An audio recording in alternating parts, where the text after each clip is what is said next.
Alo Hưng à? À, ừ, thế được rồi. Để qua Tết thì tôi sang chỗ bạn được không? À, thế bạn lại chuyển đi công tác đi chỗ khác à? Ừm, ờ, thế được rồi.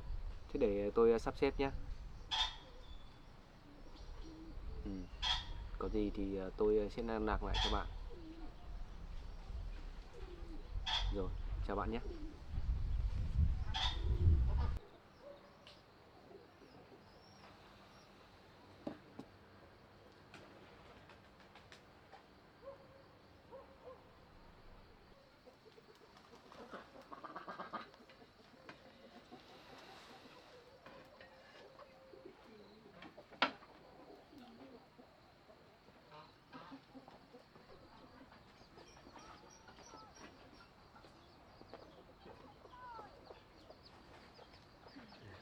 Anh đang nghĩ gì đó?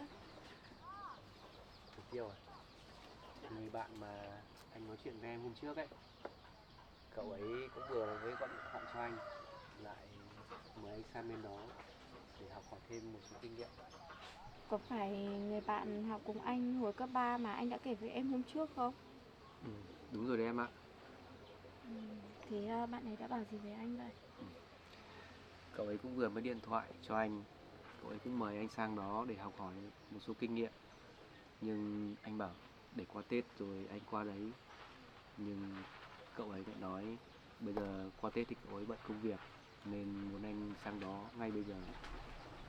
Anh cũng đang suy nghĩ về việc này quá em ạ. Hay là anh cứ sắp xếp sang bên đó gặp bạn ý một thời gian xem thế nào. Nếu như mà phù hợp thì anh có thể lại ở lại đó lâu hơn. Còn nếu không thì anh có thể về luôn được mà. Ừ, thôi được rồi. Thế để anh sắp xếp công việc rồi anh sẽ qua bên đó xem tình thế nào. Chứ anh sợ qua Tết thì bạn ấy lại bận không đón được anh em ạ. Vâng, thế để em đi chuẩn bị đồ cho anh nhé. Ôi, không, từ em ạ. Bây giờ anh còn phải đặt vé máy bay nữa thì mới qua bên đó được. Thì em tưởng là chuẩn bị đồ xong rồi đi ô tô là được. Không, qua nước ngoài mình phải đi bằng máy bay em ạ. Thế anh cứ đặt vé máy bay đi, có gì anh bảo em nhé. Ừ, anh sẽ đặt vé máy bay đã. À, mà thế hôm nay từ kia có đi thu hoạch gì không? Ừm, em cũng chưa biết đi thu hoạch gì anh ạ. Thế à? Hay là cho anh đi thu hoạch cùng với em nhé. Thu hoạch xong anh sẽ đưa em đến công trường của anh. Rồi mấy nữa anh đi công tác thì em có thể ghé qua đó kiểm tra giúp anh nhé. Vâng, thế cũng được, bởi vì em cũng chưa biết chỗ anh mở công ty ở đâu cả. Ừ, Tiện thì em đến đó thăm công trường luôn. thôi được rồi. Thế để anh dọn giấy tờ này đã. Ừ,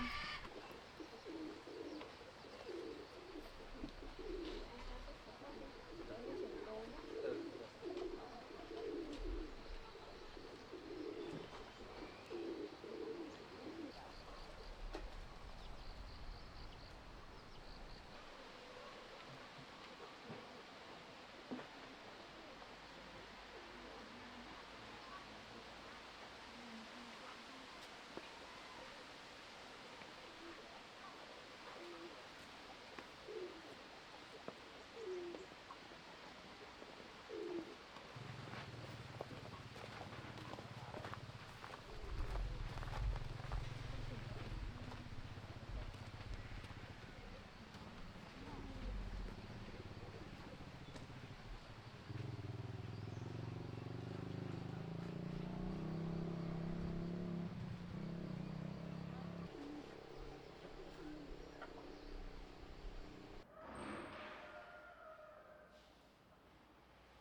Cô ơi cô, đợt này mẹ cháu đang cần tiền quá nên mà mẹ cháu muốn bán cái ngôi nhà và cháu với mẹ cháu đang ở ấy.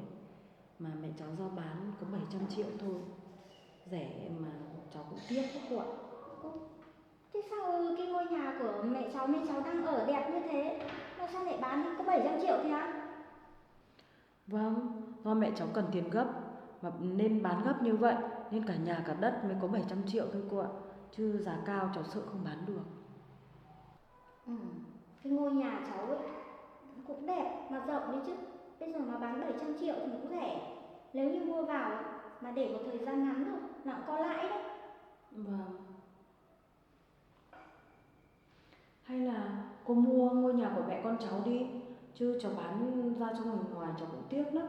Mà cô mua cô để một thời gian cô có lãi đấy cô. Mà cháu thấy cô cũng nên mua ngôi nhà của mẹ con cháu đi. Vì cháu thấy cô với anh Sáng có mỗi một ngôi nhà này thôi. Mà cô mua nhà cháu thì cô ở cũng được, mà sau này cô bán thì cũng được ạ. Cháu nói thì cũng hợp lý đấy. Ôi, nhưng mà chắc cô cũng không mua được cái ngôi nhà đấy đâu. Sao vậy cô? Thì từ trước đến giờ cô với mẹ cháu ấy bất đồng quan điểm ấy, có nói chuyện được với nhau đâu. Mà bây giờ cô đến ý, chắc gì bà đã bán cho cô. Như vậy thì cũng khó nhỉ cô nhỉ?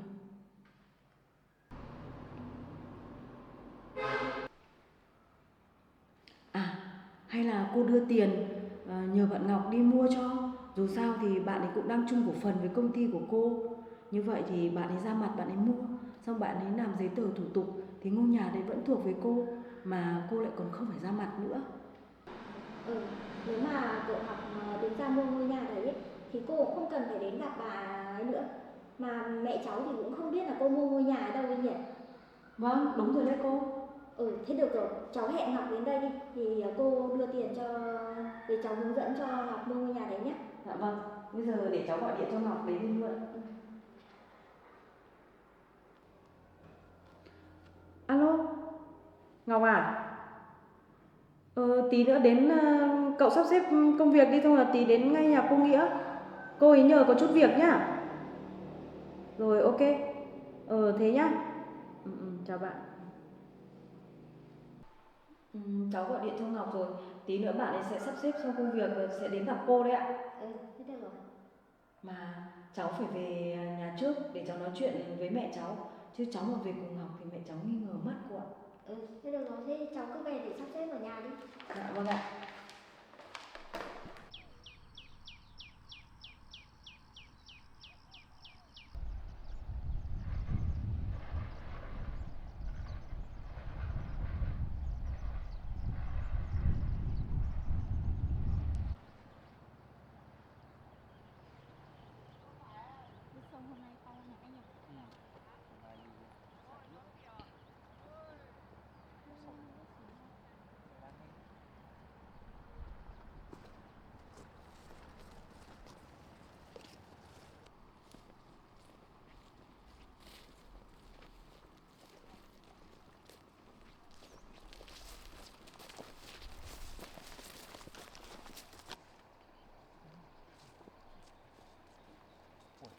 Khu vườn ngô này cũng tốt thật đấy, Từ Tiêu này.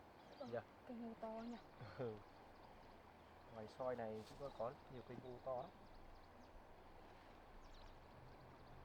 Ô, Từ Tiêu này. Ở đây này, có cây cải sông này. Cả cái cây này cũng ăn được đấy anh ạ. Đây, cái này giao đi.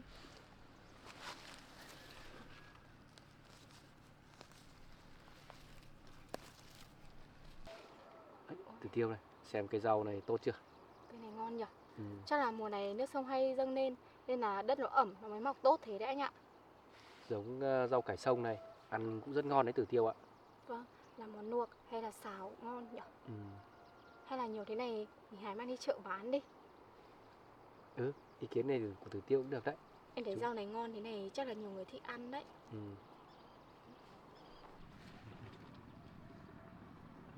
Ở đây nhiều thật đấy anh ạ. Đấy có nhỉ. Mình hái đi. Để bỏ bùi lên đây cho mà chúng mình hái nhé.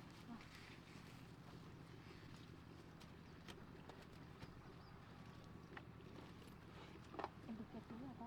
Ừ, Từ Tiêu để.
anh nha.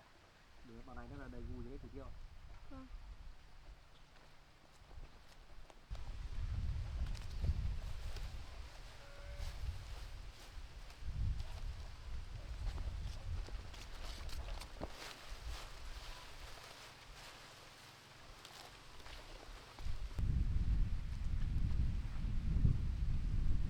Cắt một lúc mà đã được đầy một gùi đấy em ạ. Vâng. Ở đây nhiều nhỉ?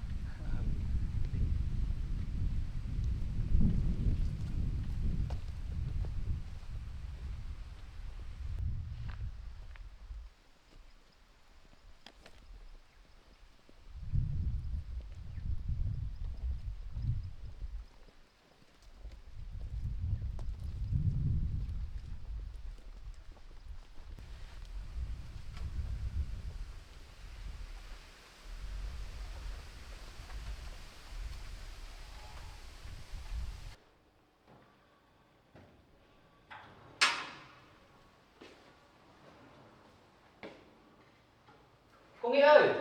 Ơi, cháu cứ ngồi đây đi, cô lên đấy. Dạ vâng ạ.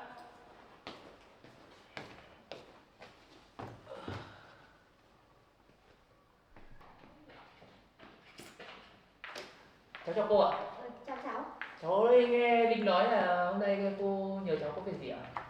Ờ, trong thẻ này thì của cô có 800 triệu mà cô đang là muốn mua một ngôi nhà, người ta giao bán là 700. Thì bây giờ là cô cũng muốn cháu đến làm thủ tục và mua giúp cô ngôi nhà đấy.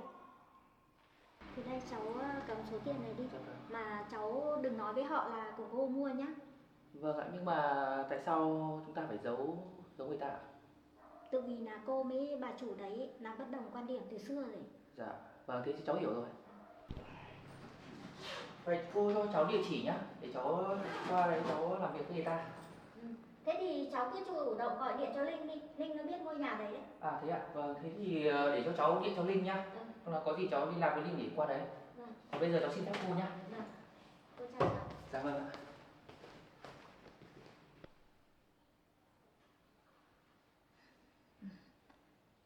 Ngôi nhà to như thế mà có 700. Mình và mấy nữa bán kiểu gì cũng có lãi to. Giá đất lại đăng lên nữa chứ.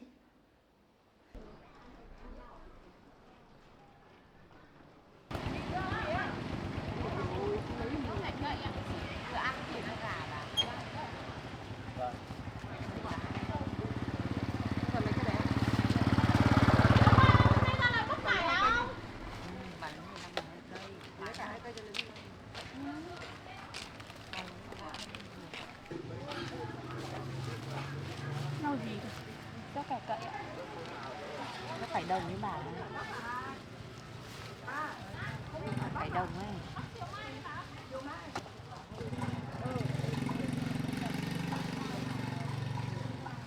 Cái này rau này là luôn. Vâng. Nó sạch nhà Tôi tôi. là Nó mua phải ở trong bánh ngô, trong cái đồng ở trong rượu ngô. Đấy mà xong ấy. Nó mới ra tiền.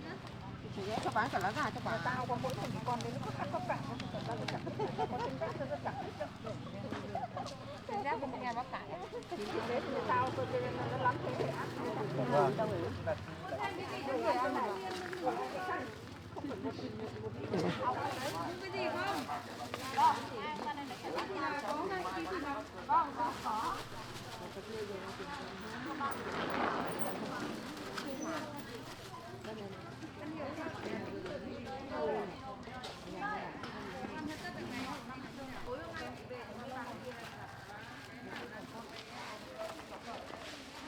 Đâu bà ăn đèn cân rau ơi.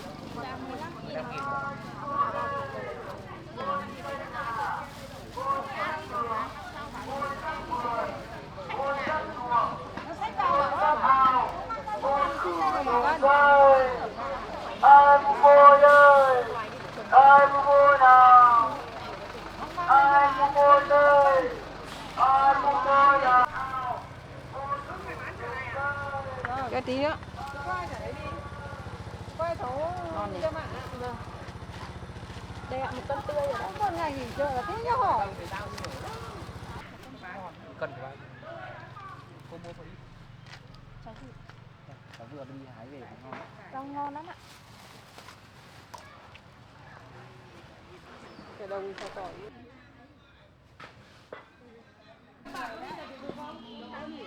Đấy về nhà đi gốc.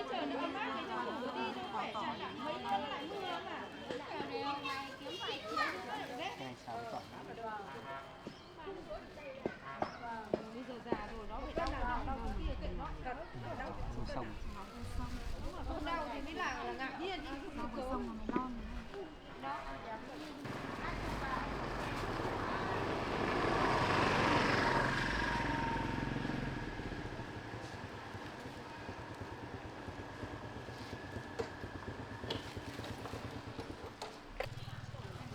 Căn rồi, lấy một căn.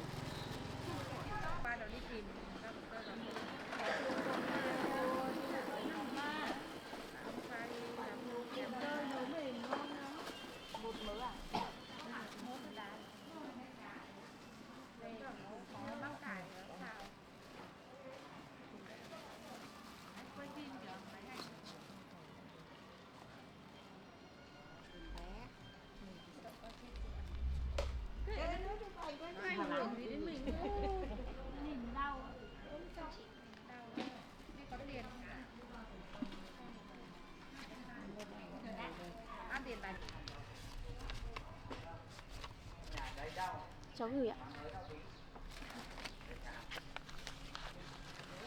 Chị lấy rau đi ạ.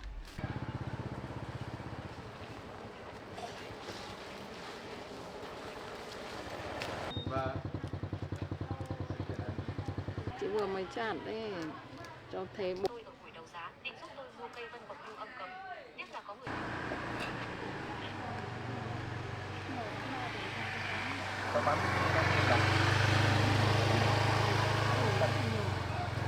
Rau ngon lắm bạn. Vâng. Vâng, cho bán cho bạn 20.000 nhé.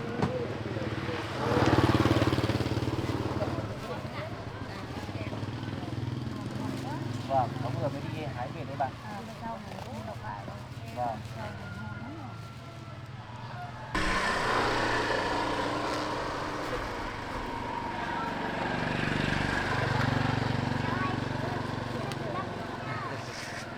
Dạ vâng. Vâng, con cảm ơn bà nhé.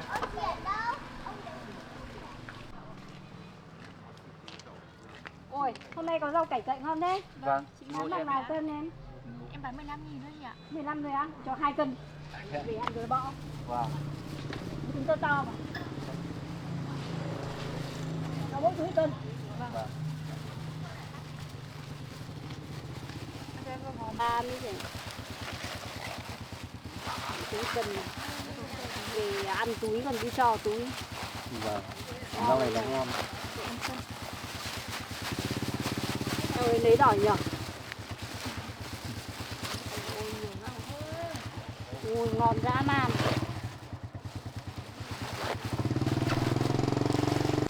Cái đấy đủ chưa? Cái đây 1 cân ạ. Cái đấy thừa rồi. Thừa rồi.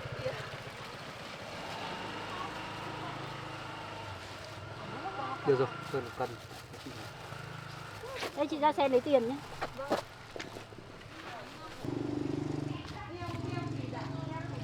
Gửi này. Em cảm ơn chị.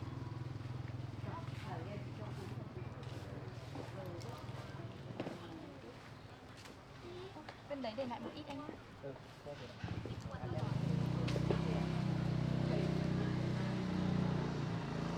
Thế thì mai kiếm cái khác nhá. Anh định đằng này chắc là được đấy. Vâng, em lấy hết rồi.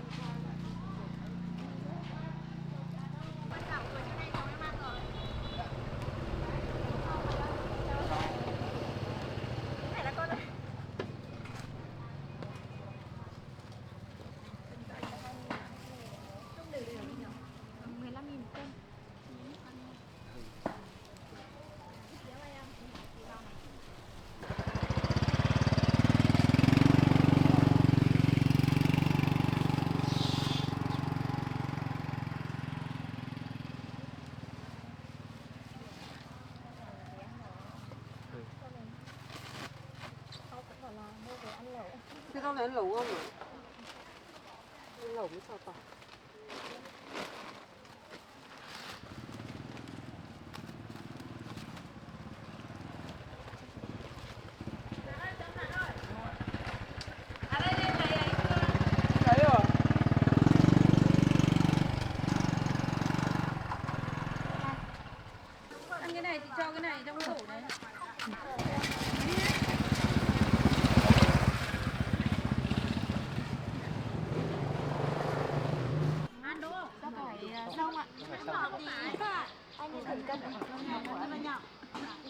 Đó là 100 nhé.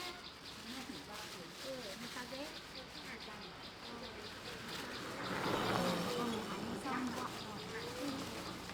Sông đấy nhỉ? Hay là ở đồng? Sông ạ. Sông dạo này nước nó dâng lên thì nó mắc cái này. Con này nước cân.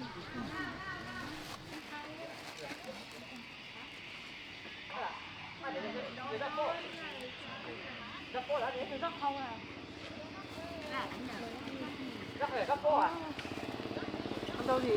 Con đâu gì cho em đi.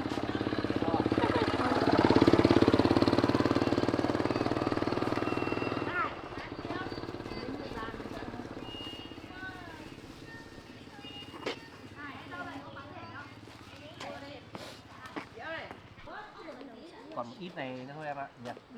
Chỗ này chắc chỉ tầm khoảng Bao tiền cân rau em? 15.000. Dạ.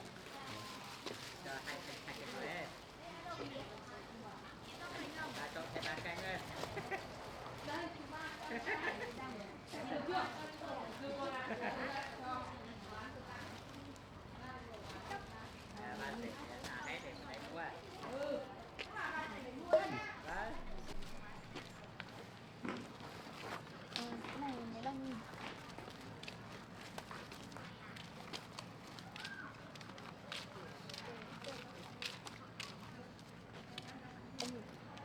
Cảm ơn chị quá. Cảm ơn nhé.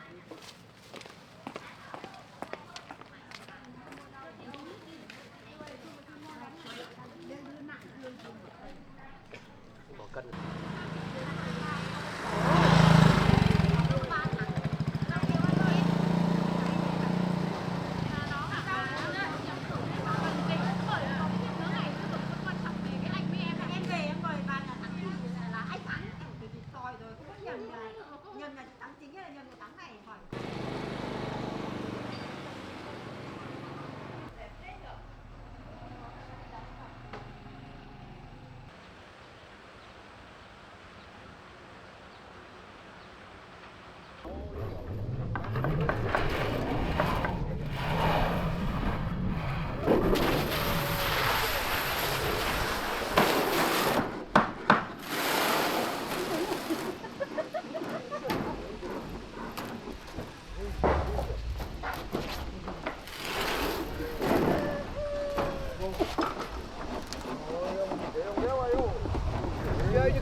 Mẹ vướng qua cắt mẹ.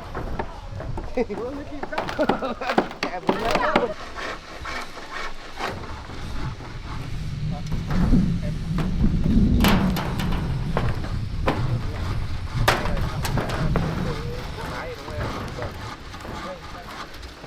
Vâng ạ, đây cái máy này đấy, bây giờ chỉ làm sắt nó xong. Em cũng đang cho làm sắt ở bên dưới. Mà Việt này, anh bảo nhé. Đợt này anh có một người bạn, cậu ấy cũng đang sinh sống và làm việc tại nước ngoài. Và cậu ấy cũng muốn đầu tư vào công ty của anh. Nhưng thực ra thì anh với cậu ấy cũng không liên lạc từ lâu rồi. Đợt này anh cũng muốn sang bên đó để kiểm tra công ty của cậu ấy xem làm ở bên lĩnh vực nào, có chắc chắn hay không thì anh mới cho cậu ấy đầu tư vào công ty em ạ. Cho nên là anh muốn em giúp anh quản lý cái công trình này giúp anh nhé. Được rồi. Đợt này em cũng nghỉ ở công ty anh Tuấn rồi thì em sẽ quản lý giúp anh. Anh cứ yên tâm công tác thôi.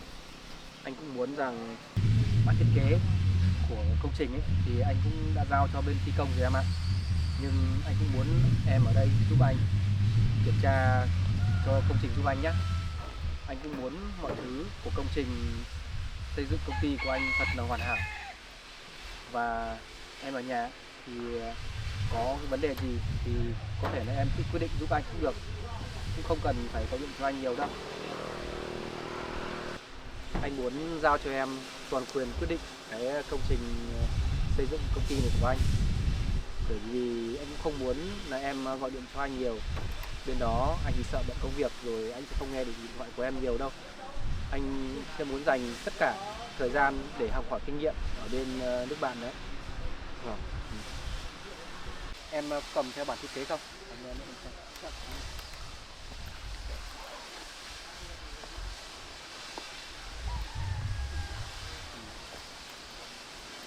Đây Việt nhá.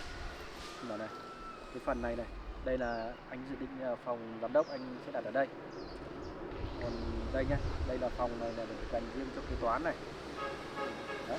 Còn chỗ mình đang đứng đây, anh nghĩ anh sẽ làm thêm một cái phòng dành cho khách khi mà đấy anh nhá.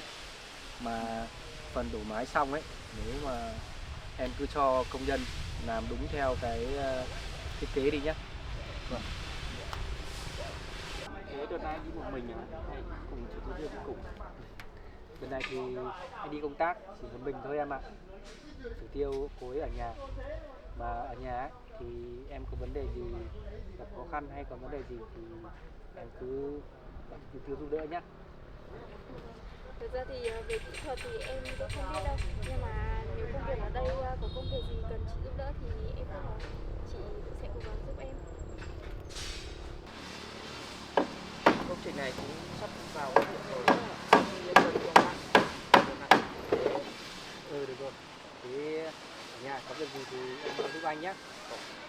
Đó. Anh cũng muốn xuống kiểm tra xem cái phần nhân bây giờ đang làm phần máy em như nào nhé. Vâng. Đây này, phần này thôi. Cái này cái kia. Đây. Cái đấy bây giờ.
trường ấy, thì em cứ ở đây giúp anh nhé.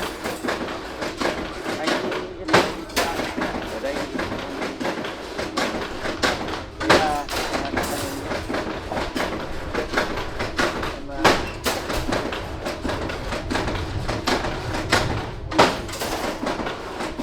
đây nhé. Và em bắt đầu. Vâng.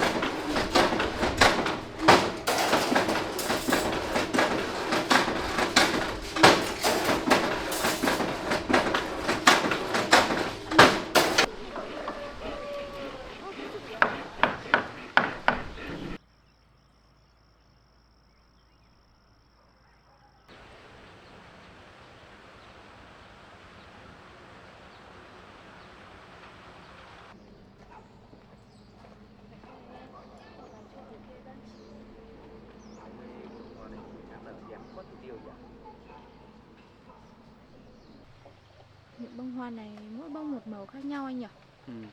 Màu không bông nào giống bông nào đâu nhé. Mỗi bông nó có một vẻ đẹp riêng của nó em ạ. Nhưng bông này này, đấy, khác màu với bông này luôn. Ừ. Cái hoa đẹp rồi đẹp lâu thật, em thấy đẹp mà. Ở công trường ấy thì anh cũng đã nhờ Việt giúp anh rồi, nên anh cũng yên tâm khi đi công tác. Em thấy Việt rất là giỏi, nên là anh cũng không cần phải lo lắng gì. Chắc chắn cậu ấy sẽ hỗ trợ anh tốt về việc đó. Thế thì anh cũng yên tâm hơn.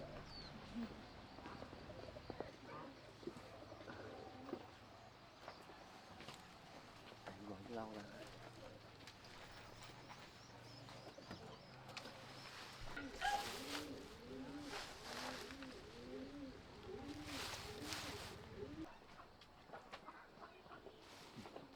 Tử Tiêu à, rau cải này mình có thể làm món xào với tỏi cũng ngon lắm.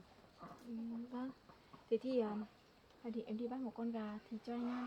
Không, anh đi công tác không làm mới về, sang bên đấy không biết có gà ngon không? Thế thì cũng được. Thế thì anh đi thịt gà cho nhá. Vâng, thế thì để em rửa rau nhá. Mình phải bắt gà.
Em đã xong món rau xào tỏi rồi đấy.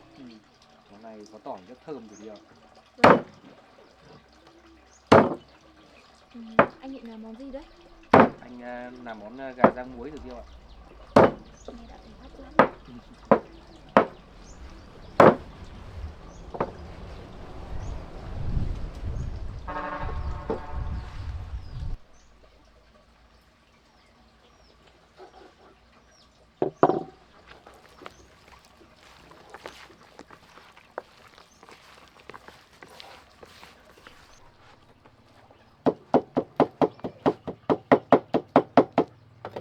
này bây giờ anh sẽ đi rán, xong là mình sẽ rang viên muối là xong thôi, thịt rồi. Vâng, thế để em lấy một ít canh cải.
Xong rồi thủ tiêu ạ.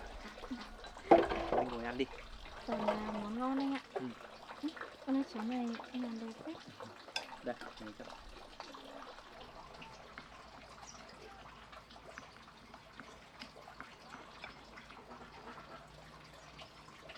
Để em chấm nhá. Em chấm đi. Anh ăn thử đi.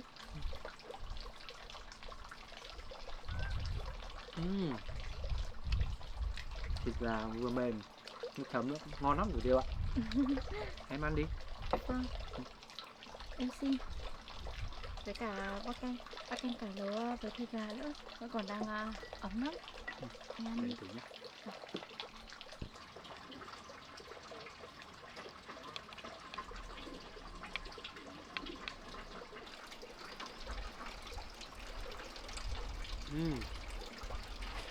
Cái rau cải ngọt của cái điều ạ. Vâng. Kèm với thịt gà nữa, lại càng ngọt luôn. Rất hợp anh nhỉ? Ngon lắm.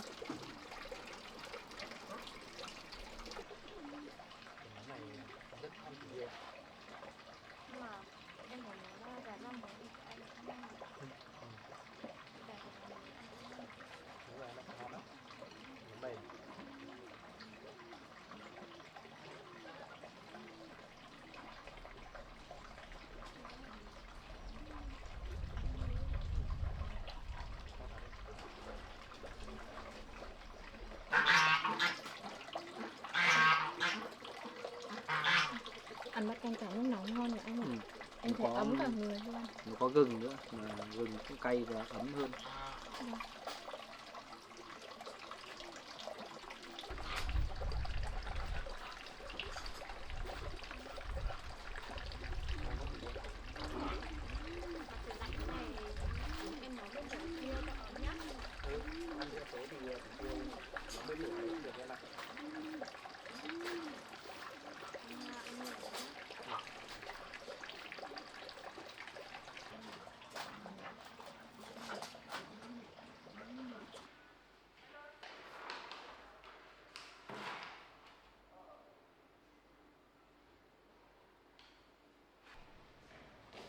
Hello bà chị. Ô, vào đây. Lấy được tiền chưa? Chị nghĩ xem lấy chưa?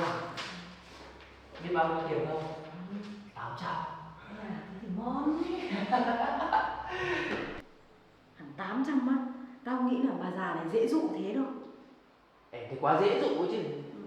À nhưng mà tí mày vẫn phải giả vờ là người đến đây mua nhà nhá. Không để tao bán ngôi nhà này đi để hai mẹ con tao chuyển đi. Không nhỡ con bé Tử Tiêu á, nó cứ đến đây nó làm phiền lại lộ hết kế hoạch của tao. Được rồi, biết rồi. Mà bây giờ cái ngôi nhà này đứng tên của tao. Vì bây giờ tao cứ nói dối mẹ tao là tiền đất đai các thứ bây giờ giá rẻ, chỉ bán với giá 700 triệu thôi. Xong là tao không làm giấy tờ thủ tục. Mà sau này làm giấy tờ hay không đấy là việc của tao với mày. Mà mày ngồi lại cho tử tế đi, ai đi mua đất lại ngồi như thế? Trời ơi, bà có nhà đâu chị tí nữa tử tế. Bây giờ em ngồi nó thoải mái tự bắt nhìn nữa. Em ngồi lại. Dạ. Vâng, con về rồi mẹ ơi. Này, tí nữa mày là người đến mua đất ấy, ăn nói cho cẩn thận vào. À này, cất số tiền này đi xong bỏ cái cặp xuống. Đi, con đang có khách à? Dạ vâng, mẹ ạ. Là cháu cho cô ạ. Đây là bạn ấy đến mua đất mẹ ạ. Thế con định bán cả nhà cả đất này luôn đấy hả con? Dạ vâng. Bây giờ giá đất thì càng ngày càng xuống rồi. Con sợ mà để sau này mình bán thì sợ không được giá mẹ ạ. Mới lại con cũng không muốn mình ở cái nhà này nữa. Tử Tiêu cứ đến làm phiền ấy, con cũng không thích.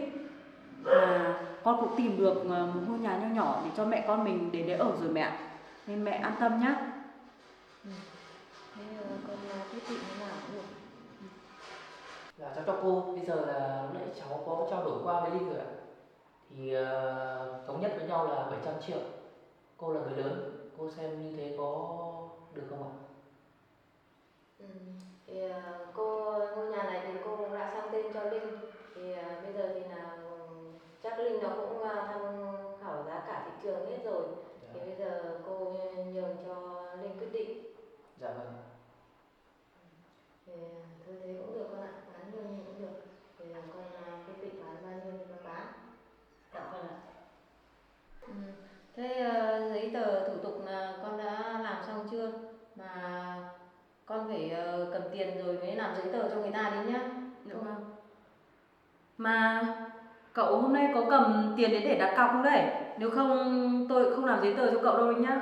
Cái vấn đề này cô và bạn yên tâm, tôi mang tiền sẵn đây rồi. Đây là số tiền 700 triệu, cô và bạn cứ kiểm tra đấy. mẹ. Bây giờ mình có thẻ ngân hàng này rồi thì tí nữa con sẽ kiểm tra và giấy tờ thủ tục con sẽ làm cho bạn ấy sau. Nên là mẹ không phải lo đâu mẹ ạ. Thế bao giờ thì cậu chuyển đến đây ở để chúng tôi còn biết đường sắp xếp. Mẹ ơi, lúc nãy con với bạn ấy cũng trao đổi với nhau về vấn đề này rồi mẹ. Thì bạn ấy cũng đang cần nhà để ở, nên là mẹ con mình chắc là cũng phải sắp xếp đồ đạc để chuyển đi luôn cho bạn ấy vào ở thôi mẹ ạ. Thế để mẹ chuẩn bị dọn đồ. Cô và bạn thông cảm, tại cháu cũng không có nhà ở, bây giờ cháu cần gấp nhà để ở và sắp xếp công việc nữa, nên là cô hết sức thông cảm cho cháu. Không, bạn cứ an tâm đi, giấy tờ thủ tục thì tớ sẽ làm và chuyển giao nhà sớm nhất cho bạn. Được rồi. Thế thì có gì bạn sau lúc nào sau thì bạn chủ động liên lạc với tôi nhé. Ok. Xong rồi thôi cháu xin phép cô và bạn đi về đây. Chào cháu.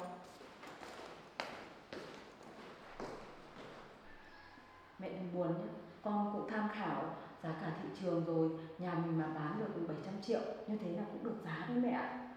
Con cũng biết là ngôi nhà này có nhiều kỷ niệm với mẹ, nhưng con không muốn Tử Tiêu cứ đến đây làm phiền mẹ con mình mãi. Mẹ cũng có tuổi rồi nhưng con không muốn mẹ phải suy nghĩ nhiều ấy. Con cũng tìm được ngôi nhà nhỏ nhỏ xinh xinh để hai mẹ con mình ở thoải mái rồi mẹ ạ. Nên là mẹ đừng buồn nữa nhé. Mẹ cũng không muốn ở ngôi nhà này nữa, tại vì Tử Tiêu cứ đến đây để làm phiền con nên là mẹ lo lắng lắm. Dạ vâng ạ.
Tiết buổi tối cũng lạnh hơn.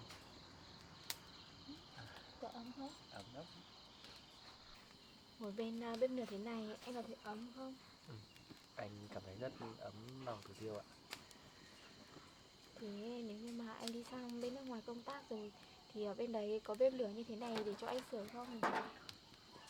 Anh nghĩ là không có đâu em ạ. Ở bên nước họ khoa học nó tiên tiến hơn chúng ta, và anh nghĩ ở một thành phố lớn thì chắc cũng không có củi để sửa như thế này đâu. Nếu mà như vậy thì mùa đông chắc cũng rét lắm nhỉ? Thế thì anh phải mang nhiều áo ấm đi nhá. Nếu không buổi tối em nghĩ là sẽ rất lạnh đấy. Anh đã chuẩn bị rất nhiều áo ấm rồi em ạ. Thật ra khi nghĩ đến chuyến đi công tác của anh lần này em cũng thấy buồn lắm. Nhưng mà vì sự nghiệp của anh và vì cả công ty sau này nữa, nên là anh cố gắng nên thu xếp công việc rồi về sớm với em nhé. Thực ra lần này anh cũng không muốn đi công tác đâu Tử Tiêu ạ. Anh cũng không muốn xa em, nhưng anh muốn sang bên đó để học hỏi được nhiều hơn về sẽ giúp ích cho tương lai của chúng ta. Sau này anh muốn tìm một nơi ở khác, chúng ta sẽ không ở đây nữa, để tránh những người đã đến làm phiền chúng ta như Linh. Anh không muốn em gặp nguy hiểm đâu.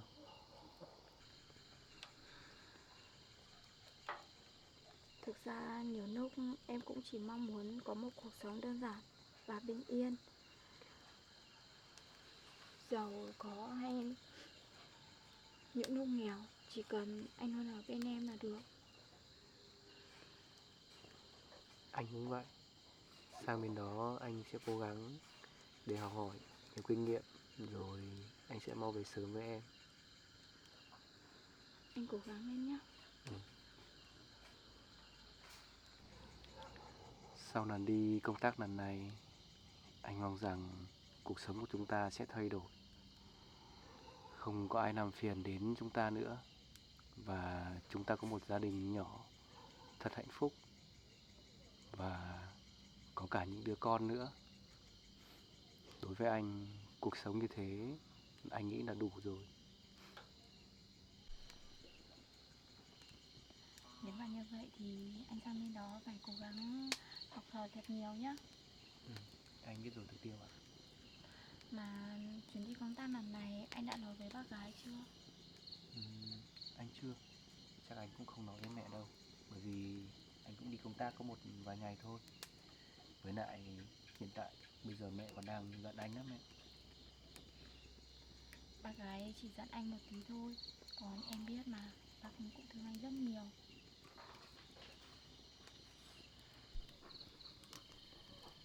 Những ngày anh đi công tác thì Tử Tiêu ở nhà cũng đi thu hoạch ít thôi nhé. Mà trời lạnh như thế này, em nhớ mặc áo ấm vào và ăn uống đầy đủ vào đấy nhé. Để anh còn yên tâm đi công tác nữa. Anh không phải lo cho em đâu. Ở nhà em còn có bếp lửa để sưởi nữa mà. Chỉ có mỗi điều là em nhớ anh thôi. Mà anh sang bên đó công tác và làm việc thì anh nhớ phải gọi điện về cho em đấy nhá. Được rồi. Anh sẽ sắp xếp công việc để gọi điện về cho em nhiều hơn. Anh cũng nhớ em mà. Tử Tiêu thích nghe anh đọc sách gì? Để đọc cho em nghe. Em thấy anh có cuốn sách gì nói về kỹ năng sống nhỉ? Em thấy cuốn sách đấy rất là hay. Hay là anh đọc cuốn đấy cho em nghe đi. Đây, để nghe. Đọc cho. Hôm nọ anh cũng đã đọc cho em đến cái bài này rồi đúng không? Vâng. Tử Tiêu này, anh ở đây có một câu chuyện thành công, anh thấy cũng rất hay này. Anh đọc câu chuyện này đi. Để anh đọc cho em nghe nhé. Vâng. Một năm nọ, tôi đi du lịch đến Hawaii khi đã lớn và gặp một người phụ nữ tên là Sam. Cô ấy mới 24 tuổi và mới chuyển đến Hawaii, vì vậy mỗi ngày nào cũng được đi lướt sóng. Khi tôi kể rằng mình muốn kiếm sống nhờ dạy mọi người cách đầu tư, Sam đã kể cho tôi nghe câu chuyện đầu tư của cô. Khi cô còn nhỏ, cha mẹ cho Sam một khoản tiền tiêu vặt và hai người yêu cầu cô đầu tư một phần số đó. Bố của Sam đã hỏi cô thích đầu tư vào công ty nào và ông ấy đã đầu tư số tiền của con mình vào một công ty đó. Khi cô 24 tuổi, các khoản đầu tư của Sam đã tăng lên 24.000 đô. Kết quả là cô đã cảm thấy đủ an toàn về tài chính để bỏ công việc toàn thời gian ở